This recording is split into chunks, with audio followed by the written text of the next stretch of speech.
Okay, what's going on, everybody? Welcome back to the channel. So, very interesting day in the markets. We had markets responding to Biden's administration. The inauguration went off without a hitch, or I should say the markets were responding to the inauguration. They were kind of bobbing up and down a little bit, but we are up. We're in record territory today. SPY is up, Dow is up, futures are up. We've got a lot of earnings coming out. I know United Health and Procter & Gamble reported earnings. Not exactly, didn't look before I made the video how that went. We had Netflix yesterday, they blew it out of the water. They're up to 200 million paid subscribers, and so Netflix was up 13% just in pre-market this morning. So Biden took his oath of office. You know, we're kind of wondering, is there going to be a post-inauguration sell-off, right? Because we have corporate tax hikes probably coming up. We've got lots of stimulus, which could be beneficial for the markets, but depending on how the markets want to respond. What else? You have Biden's restrictions, his regulations, I should say, on big oil. The restrictions on gas emissions. He's rejoining the Paris Climate Agreement. So there are things that are kind of bearish for the market, but at the same time, you've got Biden with his $1.9 trillion stimulus plan. That's definitely should be bullish for the markets, at least short term. You also have Janet Yellen. Right, we talked about her yesterday. I promised I'd get a picture of her for the video. This is Janet Yellen. She formerly worked for the Federal Reserve. She was, I think, a Federal Reserve, not a chairman, but anyway, she was employed at the Federal Reserve during the Obama administration. So, I mean, this is like a revolving door, right? I mean, that's pretty much expected. So she's going from the Federal Reserve. She went to the private sector, I guess, and now she's going to be the Treasury Secretary. And the Senate Financial Committee, they approved her, right? They approved her. There wasn't even a debate. And so what's not widely known about this person is she's made millions just for giving speeches, right? She's made millions and millions of dollars speaking to universities and stuff. And she played a big role in a lot of the stimulus programs from the Obama administration. And what she said yesterday was that due to the low interest rates, right, this is the justification for spending, for deficit spending.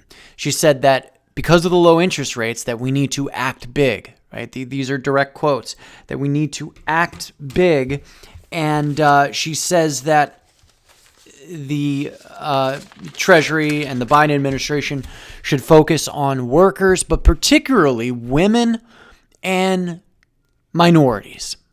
So I don't know if this is kind of maybe just rhetoric, right? I think a lot of these super left-wing people, they say this stuff because they think it'll get them votes. They're kind of pandering. And at the same time, they're trying to present an image that, they're inclusive and, it's sort of the one world global commie standard, right? Everybody's got to sort of get down with these left-wing ideas.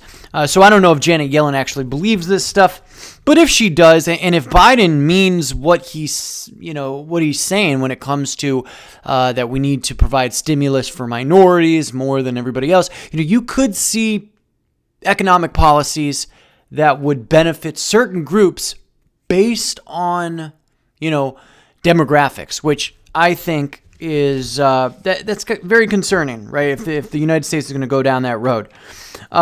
Anyways, I don't want to get political here. We're gonna keep the politics out for now. But yeah, Janet Yellen approved without much of a debate, and she is the new Treasury Secretary. So when you look at her dollar bills from 2021, they will have Janet's signature on them. Steve Mnuchin's signature is on all the ones from the Trump administration. I actually didn't know that before I started looking and collecting currency, but the Treasury Secretary signs the dollars. I mean, it's like obviously a copy print of their signature. So I'm still going to be cautious about a possible inauguration day sell-off. Like I said, we're at damn near all-time highs. Let me just see where the SPY is at. let's just look at it on a chart. We'll look at it on a daily chart right now. So yeah, SPY is actually at all-time highs, and I think the Dow is as well.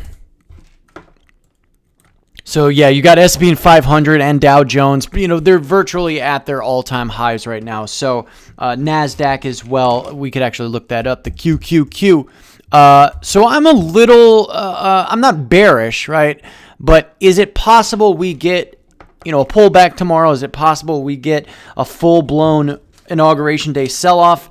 Between the tax hikes, the higher interest rates, it could be cause for concern. Even Bank of America's Michael Harnett says that a correction is very likely. The dollar. Let's talk about the dollar. Now, I like to follow the dollar index chart, which is the DXY. The DXY doesn't have all of the information. It is a little bit limited, and a lot of people use this chart to say, oh, the dollar's in a bear market territory, and the dollar's demise is imminent. They use this chart. The dollar index, for those of you that don't know, it's basically the dollar measured against a basket of other major global fiat currencies. The Chinese yuan is in there, Japanese yen. I think you've got the euro dollar, obviously. So it's when we talk about currencies, they're always they're measured in pairs, right? I mean, everything is measured in pairs. Even stocks are measured against the dollar. But when we talk about foreign exchange or currencies, they're measured against each other.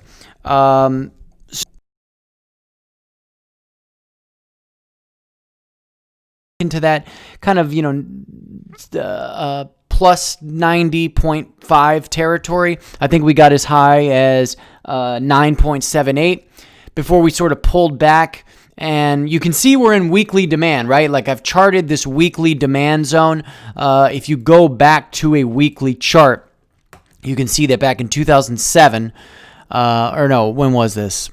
2018. My bad. 2018, 2017, we were in this area, and then the dollar, went up as high as 102.92.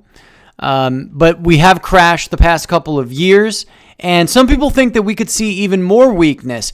I do like to at least consider the contrarian point of view when it comes to the dollar, because it's cool to be bearish on the dollar, right? Peter Schiff is bearish on the dollar. We look at these figures. All the Bitcoin people are pretty bearish on the dollar. It's kind of fashionable to be bearish on the dollar. It's like cool, but it's not.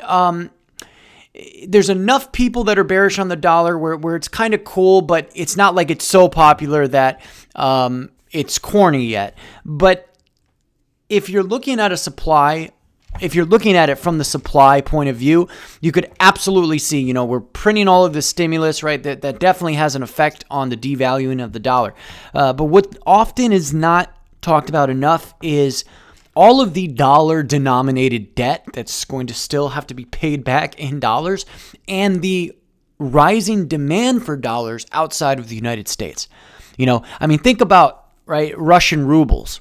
Who wants Russian rubles outside of Russia? Virtually nobody. Everybody wants dollars, right? Every single country on the face of the earth wants dollars. And yes, there are some countries that are using alternative, methods of exchange. Some countries are turning to gold.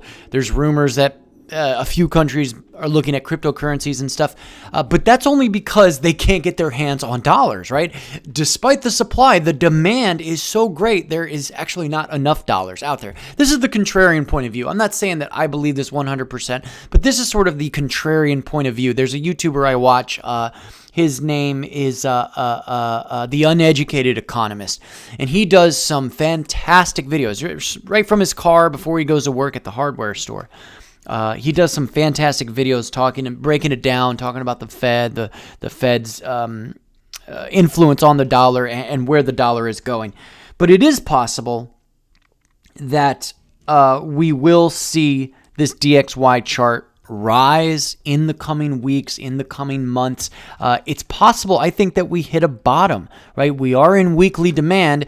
And we've only touched this point, recently in the last few years, one other time. So it is possible that in this area, this is where we're going to see the demand imbalance, right? Where this is why we chart supply and demand. You can see the demand imbalance, and already we had a little bit of consolidation here at the bottom, right? Some kind of chop, some sideways action. You had a kind of a basing, balancing candle right here, and then we had 3 strong green candles, and now it looks like we kind of pulled back a little bit, but we could go higher. We could go higher sooner than later. So that's my take on the dollar and what's going on right now. I do want to talk about silver and gold prices. So silver is up a little bit right now at $25.77. It's up about 2.3%. Gold is at $18.71, up $32 or 1.75%. Now silver is outperforming gold, right? Like when you look at it side by side, I can actually let me set up this side by side chart here. Let me look up. All right, we got hold on a second. Chart. I need the chart, not level 2. Okay, here we go. And then we've got gold. So the gold futures are GC. The silver futures are SI. And I have to fix one thing real quick. Let me just go to my time axis here. There. All right. Sorry about that, guys. Okay. So you can see, right? We kind of, we pulled back a little bit on silver and gold. The charts look virtually the same, but we did pull back the last week or so, the last few days. And now look at the gold chart, blasted through not one supply area, but 2 supply zones. I had a 4-hour supply area and a 30-minute supply area. So these are, higher time frames, right? When you look at the 4-hour chart here, you can really see the supply area, right? We kind of dipped below this area. We came back up in towards it, and then we kind of crashed.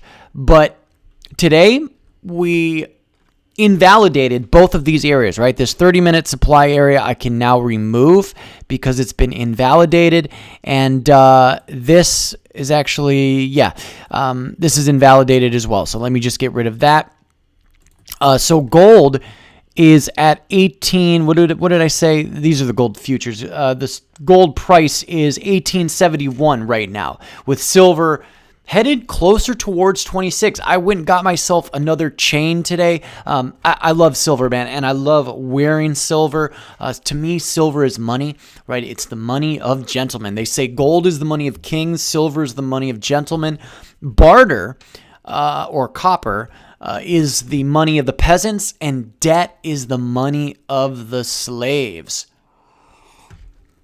So you've got gold and silver perhaps recovering because of the incoming Biden administration. We'll have to see where this goes. I would like to see silver really make a move past $30 at some point. I'm not in a rush, obviously, because the lower that I can buy silver at, the happier I am. If silver crashed down to $20, which I just don't think it's going to do that. I don't know how realistic that is. But if it were, that'd be great. Imagine Silver Eagles right now for $25. You'd be lucky to get them for like $29, $30 right now. They're probably like $31 if silver's closer to $26. The constitutional silver will be a lot cheaper. But anyways, the point is that I do think long-term gold and silver are going to continue to experience strength, right? I think we're going to see these charts continue higher. You also have to take into consideration the CRB index, which is the overall commodity index. Let me just see if I can open it up. So commodities are measured in this CRB index. It's been around for about 70 years or something like that. I think it was like 1957 is when this index was started. But you can see since the lows in March of last year, commodities have been on a bull market run. And what's good about this, right? You even got crude oil at 53.24 right now. What's interesting about this is that rising commodity prices could potentially support the price of gold and silver. A couple other things as well, politically speaking, Georgia, they just, swore in the 2 Democrats that will be giving the Democrats control over Congress now in a 50-50 split. Kamala Harris, the vice president, I guess. I mean, that's what they want us to believe. She will be the tiebreaker. So we'll have to, really pay attention to what's going on politically speaking, what's going on economically. There was a couple other things, as far as oil that I wanted to mention. You have fossil fuel production in 2020 was down 6%, but oil has been rallying despite the growing concerns for demand. Like I said, crude oil over $53 right now.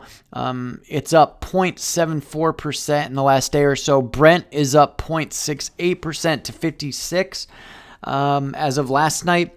And you also have ExxonMobil. They said that their latest offshore well in Guyana did not find commercial volumes. So it is another setback in that area for ExxonMobil. But we did see oil prices fall on Monday. Let me just see if I can pull up a chart here. We saw oil prices falling on Monday by over 2%, and this is because of the demand concerns. We have lockdowns, we have restrictions, we've got a lot of things going on. But as you can see, we recovered the very next day, which was yesterday, a V-shaped recovery, I guess you could say. So with the restrictions, the lockdowns, we've got restrictions in China right now as well because of resurging CV cases. It's possible that oil could lose more ground, but I think even more is, you've had the Biden administration saying that they want to cancel the Keystone pipeline, as well as rejoin the Paris Climate Accord and reimpose methane regulations. So all of this stuff is bearish for oil. So that's the general market analysis. My watch list. Okay, let's go ahead and get into my watch list. Let me just exit out of that. Okay, cool. So obviously my macro watch list, I'm always watching the SPY futures, watching the NASDAQ, the Dow. I'm watching the dollar index. I like to watch the VIX as well. Where is it? The VIX is really low, right? The VIX is down at like 2158. Back in the VIX is a volatility index for those of you that are kind of new to this thing. But you can see back in, what was this, March? Like, look how high it got. The VIX got up to 85. Imagine trading when the market was crashing and buying at all those lows. Anyways, that's what got me into stocks, really. That's what got me into all of this shit, was the March crash. So I'm grateful for it in a way. Kind of messed things up for a while, but yeah, the volatility index right now is very, very low. Until we start to see this climb back into the $25-$30 range, I think it's 26, and we're officially in a market correction. I'm pretty sure that's the official number that they consider is when the VIX is 26 or higher, that's market correction territory. But that's my macro watch list that I'm paying attention to this stuff probably more than I pay attention to the actual stocks that I'm going to be trading. But then I have, my watch list, stocks that I will be trading, and it's just a pool of about 8 different stocks, right? Any more than that, and I can't really focus. I just, I guess you could follow dozens at one time, but I have my favorites, right? Apple made a huge move. I actually could have caught this, right? Let me look at Apple real quick. I actually could have caught this. Let's go to a 1 hour chart. I could have caught this move, right? We had a little bit of consolidation down here. If I go to a 15-minute chart, you'll really be able to see this. So yeah, we had a nice 3-bar play. I knew this was going to be a 3-bar play, yet I didn't take it. I just didn't feel comfortable because I've seen a lot of 3-bar plays recently fail. But you can see we had this, engulfing green bar, wide range bar. Then we had this kind of narrow range bar, the red bar, and then rip right? We gained another 130, like over $2. And then we kind of bounced around at supply. A couple of times I was thinking about shorting this, right? When I saw this candle right here form, a couple of times I thought about shorting it, but I did not because we were over VWAP and there was a lot of strength in the overall market. But that's Apple. Hopefully I'll get a chance to trade Apple sometime soon. I haven't since the beginning of the year here. What else is on my list? PayPal, Facebook, NEO. We have Square, AMD, Workhorse. And I also follow SLV and GDX. PayPal, I did take a couple trades on today. This is what I ended up trading. I was bearish on PayPal. And a couple of the reasons were that we were at all-time highs again. We failed to make a new high, right? We were actually right under the, I think it was Thursday's all-time high at 249.85. We didn't quite get there. We were at 249.65, and we were in supply, a 15-minute supply zone, so kind of a higher time frames, right? It's not like a 1-minute supply area. This was a 15-minute supply area. You can see I've labeled that over there. And we're talking about just a couple of quick scalps, right? Like look at this first trade at 9:30.55. I got the 245 put for $159, and I sold it for $191 less than 4 minutes later, right? At 9:34. So you're talking right at the open here. I think I was scalping on the 1-minute chart. So yeah, right at the open, we had this tail. I got in a put. I knew we were in supply, and there's momentum, right? And I sold probably around down in this area. But there wasn't a lot of range, right? I managed to do this one more time. It was at 9:51, and then I sold at 9:51. So I got that second put for $153, and I sold it for only $161. So I probably should have stayed out. I did make, about a $10, $11 profit there. But where was that? 950. Oh, that was over here. Yeah. So we were kind of testing this moving average. We were under VWAP. And so, yeah, I got in here and probably scalped this motion right here. We did kind of wedge and we went lower, but there was 15-minute demand. And as you can see, eventually we made it all the way down here. So now this demand zone is invalidated. I'm probably going to turn that into a supply area later. So that zone is invalidated because it went past that. But then it was supported down here. And you can see after hours, went right back in, rallied into the 15-minute supply area. But now it's starting to look like a triple top, right? When you look at, let's say, a 1-hour chart here, maybe not a triple top, but we have 1, 2, 3. If PayPal cannot get above this area tomorrow, I'm probably going to be bearish on it. So that was what I traded today. What else do I like to follow? I like to follow NEO. I like fintech, so PayPal, Square, right? You can see Square here, PayPal. I do have Facebook. Hardly ever trade it, but I just like watching it for some reason. I've got NEO, Workhorse, right? The EV companies at least have, the opportunities in front of my eyes when it comes to the EV market. And then we've got SLV right here. Sometimes I change this to GDX. And I kind of missed it today because I was so focused on PayPal. I wish I had been paying more attention to GDX or SLV because, we went higher today. We kind of bounced right off of this demand area. We formed new demand here, and then we blasted through these supply zones. So I'm going to have to invalidate those and delete them as well. But that was my day in the market. Came out with about it was a little under $50 or so.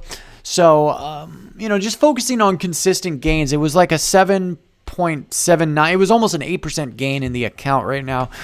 So like I said, just focus on the consistent gains. Just trying to get good at this with a little bit of money because I figure if I could turn, $500 into $1,000, if I can turn $1,000 into $2,000, then from there I could double any amount.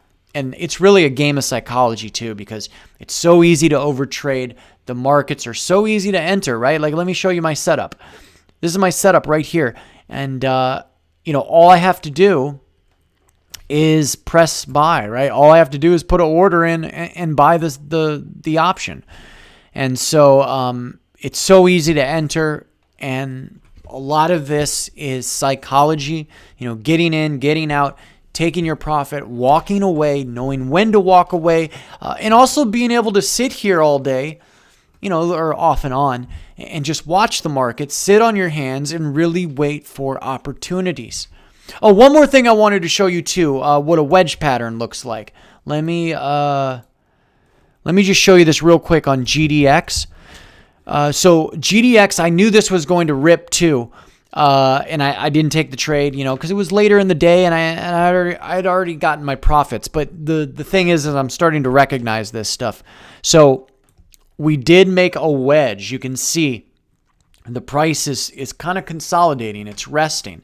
And usually when you see a wedge like this, you're either going to get a big move to the upside or a big move to the downside.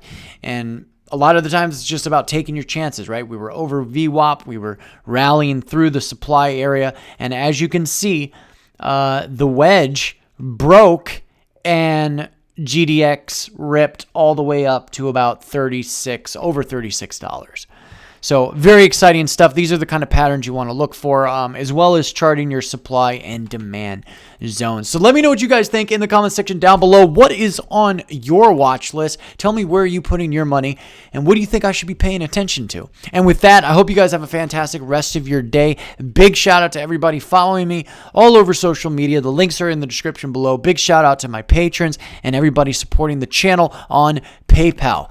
I hope you guys have a fantastic rest of your evening. As always, until next time, God bless.